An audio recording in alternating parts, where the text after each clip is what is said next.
Hello, teacher friends. It's Bianca. Since school is starting soon, in a couple of weeks, I decided that I would do a video to show you how I get prepared for my first 2 weeks of school. Really quickly, I'll just say that I do plan long term in a general idea, like, I'm a science teacher, middle school science teacher. So I'll say, okay, we're going to be at genetics here in May. We're going to be at rock cycle in June or whatever.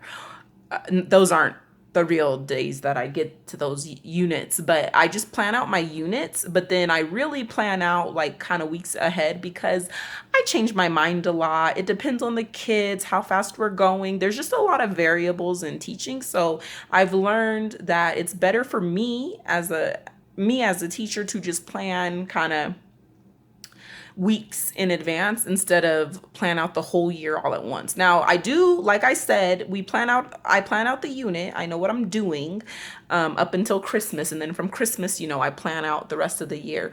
But before, I don't really plan out like day by day until a couple of weeks ahead of time. So, by saying that, basically, I'm saying that some teachers plan out their whole year right away. I don't do that. I plan out my first 2 weeks, and then, that first week of school, I'm planning out the next couple of weeks, however long the unit is, really. So I've been teaching now this is going on my 6th year, and I figured I might as well show you what I do every year at the beginning of the year to get ready for my first 2 weeks of school.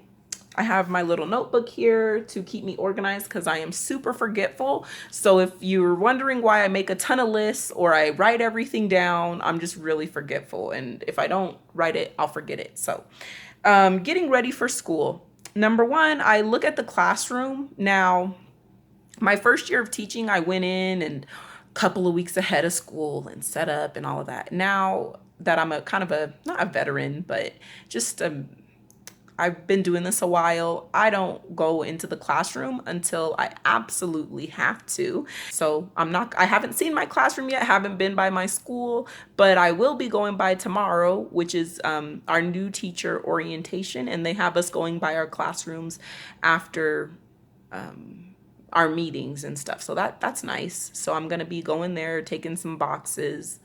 As you can see, my house is like a big old just hot mess. We recently moved from from California to Colorado. So I'm just at a totally new school, new state, and I'll get into that more in some future videos. So I look at the classroom, I see where I want everything, how I want the desk set up, blah, blah, blah, all that good stuff. Then I look at the first 2 weeks of school. 2 weeks, I look at the first 2 weeks plans. I tweak them if need be. If I said, okay, that worked great last year, didn't work that good this year, whatever, or I want to try something new. I update my green sheet. This is like not exactly a syllabus but it gives parents information. So I update that. I update my rules and procedures. There's always something new to add, something that has gotten on my nerves or something to take out, something that didn't work good last year, whatnot. I update my About Me slides because I change every year. So I update that. I'll show you what I mean. I go into my emergency sub plans. Now I'm brand new to this school. So I don't know what their emergency sub plans require. I don't know my textbook. I really don't know much. And I'm okay with that. I'm not stressed out because once you just roll with the punches in teaching, everything changes, so you just roll with the punches. I'm fine with that. And then I make a little first day of school checklist. Now, this won't be finalized until probably I go to orientation and see everything I need to really do. And if this new school requires more of me or something new out of me, I don't know. But I'll show you what I did last year. So these are just a couple of things I want to take you through. This is for back to school night. So I'm not going to get into that yet because it's not back to school night. Now, the emergency sub plan, let me open that up. So this is emergency sub plan and for my old school. Just to, I mean, I normally just have them do bookwork. If it's an emergency, they just do bookwork. But I don't know what my textbooks are like at my new school, so we'll see if I have to tweak that.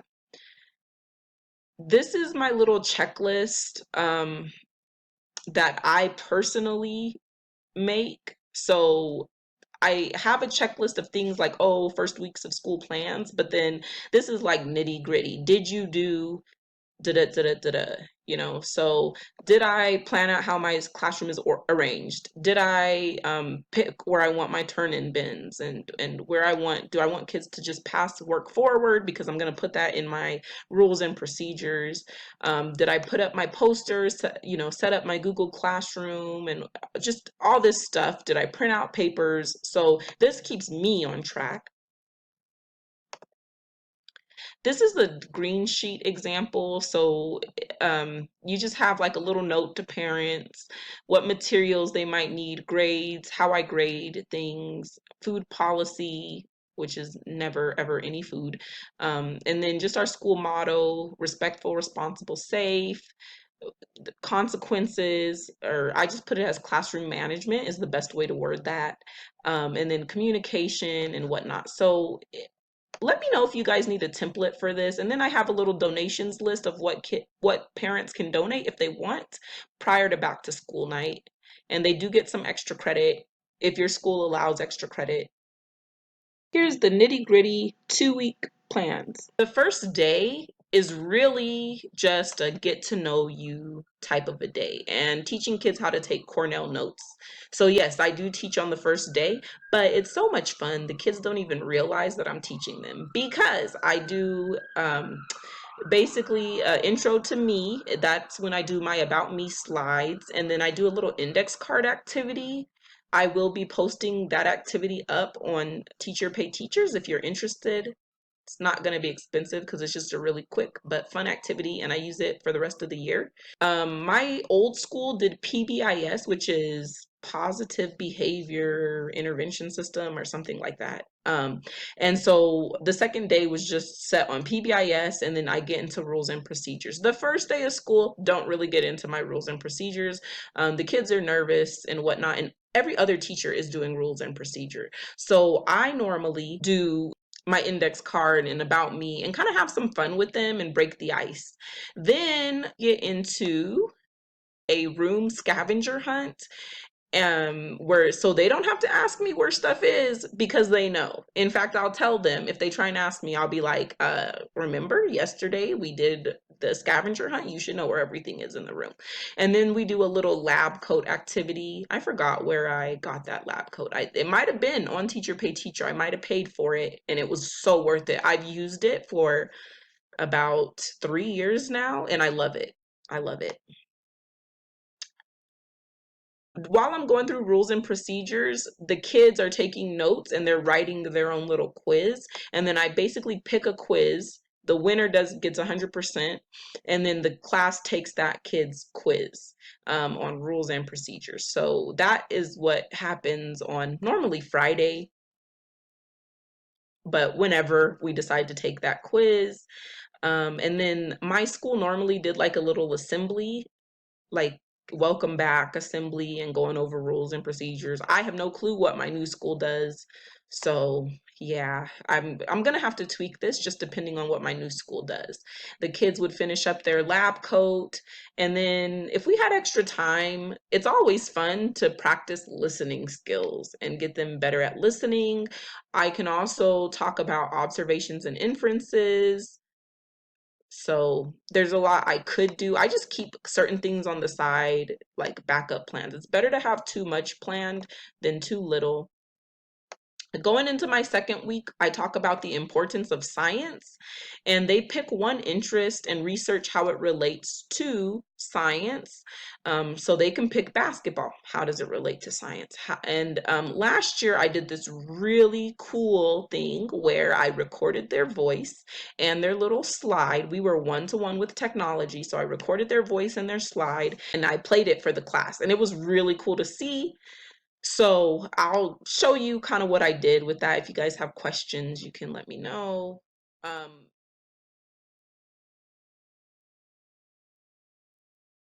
um, Definitely during week 2, we get into inferences and observations for sure. We do a little Zoom activity on how science adjusts to, changes for the big Music is picture. related to So basically, the physics second because week music is uses just vibrations to about create getting sounds. into science and what is science and reminding them, because over the summer they might have forgot. And then which is better is the lab I made up. They don't even know that they're doing the scientific method at this point. They're kind of just investigating. Like I think it was a bouncy ball. It says here one had to analyze the bouncy ball, which is better. um I mean, you could do it with paper airplanes and stuff, whatever you want. And then we get into the scientific method. So I say, "Oh, remember when you guys had a question about your bouncy ball? Well, guess what? You were doing the scientific method and you didn't even know it." This really helps the kids gain confidence in science, because some kids are scared of science. They think it's a scary subject. So I'm like, "Oh, you've already done this. Don't worry. You kind of know the scientific method already." And so I used the Which is Better lab to go into the scientific method. I just did that last year and I really liked the results. Then we get into the scientific method. We talk about the different parts of the scientific method with SpongeBob. I think I got that on Teacher Pay Teacher as well. And then the kids do their own experiment. Um, so they them they a partner they get with a partner. let me they get with a partner and they have to make their own experiment. I got that from a teacher colleague at my old school. And then students do collage. I don't know what that is. Do collage. I don't remember what that is. And then call students up to record their clips.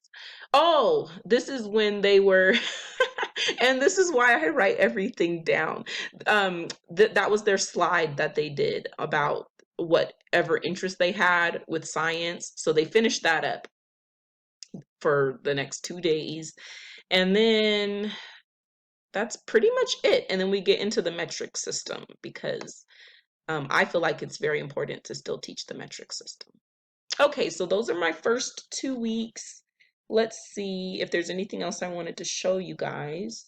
Oh, my rules and procedures. So this is my rules and procedures. I'm just gonna really quickly, I get them started on their do now, because as soon as they come in, they do a do now.